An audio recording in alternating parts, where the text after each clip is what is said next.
300 ফিটের ভাইরাল চাপটি একদমই সহজভাবে আজকে আমি আপনাদের সাথে শেয়ার করব হাতের কাছে থাকা সামান্য কিছু উপকরণ দিয়ে। আসসালামু আলাইকুম এভরিওয়ান, এমএনএল কুকিং ব্লগে আপনাদের সবাইকে স্বাগতম জানাচ্ছি।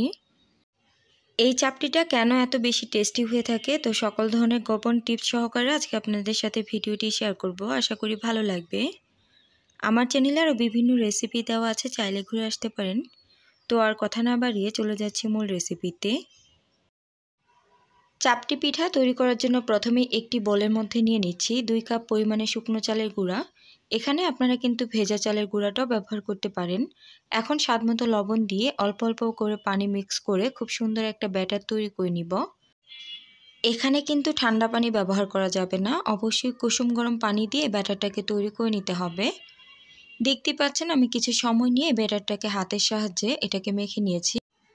এখন এই ব্যাটারের মধ্যে দিয়ে দিব একটি বড় সাইজের পেঁয়াজ কুচি, 1 টেবিল চামচ পরিমাণে রসুন কুচি, 2 থেকে 3 টেবিল চামচ পরিমাণে ধনিয়া পাতা কুচি, পরিমাণ মতো এখানে দিয়ে দিব কাঁচামরিচ কুচি। আমি এখানে লাল আর সবুজ দুইটা মিক্স করে কেটে নিয়েছি। 1 টেবিল চামচ পরিমাণে দিয়ে দিচ্ছি লেবু পাতা, এটা অবশ্যই এখানে ব্যবহার করতে হবে। দিয়ে দিচ্ছি সামান্য পরিমাণে হলুদের গুঁড়া, ধনিয়া গুঁড়া এবং লাল মরিচের গুঁড়া। হলুদের গুঁড়া দেওয়ার জন্য এতে করে খুব সুন্দর একটা কালার আসবে। আর অবশ্যই এখানে ঝালের পরিমাণটা আপনারা কমিয়ে বাড়িয়ে ব্যবহার করতে পারেন। আর অবশ্যই কিন্তু এই পর্যায়ে লবণটা চেক করে নিতে হবে। এখন সবগুলো উপকরণ খুব ভালোভাবে এই ব্যাটারের সাথে মিক্স করে নিতে হবে। আর দেখতে পাচ্ছেন ব্যাটারের ঘনত্বটা কেমন হয়েছে, এর থেকে খুব বেশি একটা ঘন করা যাবে না। এখন সাথে সাথেই কিন্তু এই চাপটি পিঠাগুলোকে তৈরি করে নিব। এর জন্য একটি পাইপ্যান হালকা করে গরম করে নিয়েছি। এরপর পরিমাণ মতো ব্যাটার দিয়ে একটি চামচের সাহায্যে যতটা সম্ভব একটু ছড়িয়ে দিচ্ছি। এরপর একটি ঢাকনা দিয়ে ঢেকে অপেক্ষা করব। যখন পিঠার কালারটা কিছুটা চেঞ্জ হয়ে যাবে ঠিক ওই পর্যায়ে ঢাকনাটাকে উঠিয়ে নিব। ঢাকনা দিয়ে কিন্তু অবশ্যই ঢেকে দিতে হবে, যেহেতু এটা চালের গুঁড়া দিয়ে তৈরি করা হচ্ছে, আর না হলে কিন্তু এটা কাঁচা থেকে যেতে পারে। ঢাকনা উঠিয়ে আবারও কিছু সময় অপেক্ষা করতে হবে। আর দেখতেই পাচ্ছেন চাপটি পিঠাটার সাইড দিয়ে কিন্তু অনেকটা ব্রাউন কালার চলে এসেছে। তো এ পর্যায়ে এটাকে উঠিয়ে নিব। একইভাবে আমি সবগুলো চাপটি পিঠা তৈরি করে নিব।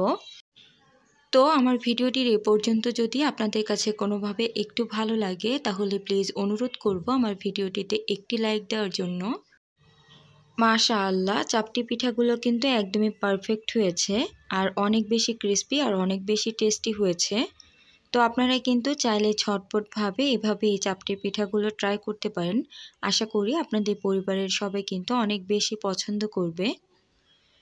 তো এরকমই সহজ এবং মজার মজার রেসিপি দেখতে চাইলে আমার চ্যানেলটিকে সাবস্ক্রাইব করে পাশে থাকা বেল আইকনের অল অপশনে ক্লিক করে দিতে পারেন। এতে করে আমি যখনই ভিডিও আপলোড করব সাথে সাথে আপনার ফোনে নোটিফিকেশন চলে যাবে। তো সবাইকে পরবর্তী রেসিপি দেখার আমন্ত্রণ জানিয়ে বিদায় নিচ্ছি। আল্লাহ হাফিজ, আসসালামু আলাইকুম।